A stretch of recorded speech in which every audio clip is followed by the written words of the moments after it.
পদে কোন দলের প্রার্থী বিজয়ী হবে এ ব্যাপারে সার্ভেতে অংশগ্রহণকারীদের পারসেপশন হলো ছাত্র শিবির 49%, স্বতন্ত্র 10%, ছাত্রদল 2.3%, ছাত্র অধিকার পরিষদ 1%, অন্যান্য 0.9% এবং মতামত নেই 36.5%। ভিপি পদে কোন দলের প্রার্থী জয় হবে এই প্রশ্নে নারী শিক্ষার্থীদের মধ্যে মতামত নেই রেসপন্স করেছেন 47% অংশগ্রহণকারীরা। পুরুষ শিক্ষার্থীদের মধ্যে এই হার 29%।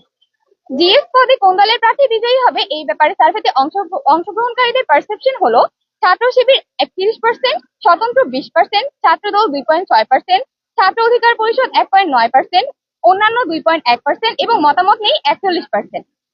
জিএস পদে কোন দলের প্রার্থী বিজয়ী হবে এই প্রশ্নে নারী শিক্ষার্থীদের মধ্যে মতামত নেই প্রশ্নে রেসপন্স করেছেন 55% অংশগ্রহণকারীরা।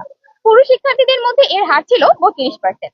এজিএস পদে কোন দলের প্রার্থী বিজয়ী হবে এ ব্যাপারে সার্ভেতে অংশগ্রহণকারীদের মধ্যে পারসেপশন ছিল ছাত্র শিবির 33%, স্বতন্ত্র 12%, ছাত্রদল 6.1%, ছাত্র অধিকার পরিষদ 1.2%, অন্যান্য 2% এবং মতামত নেই 44%। এজিএস পদে কোন দলের প্রার্থী বিজয়ী হবে এর মধ্যে মতামত নেই রেসপন্স করেছেন 57% অংশগ্রহণকারী।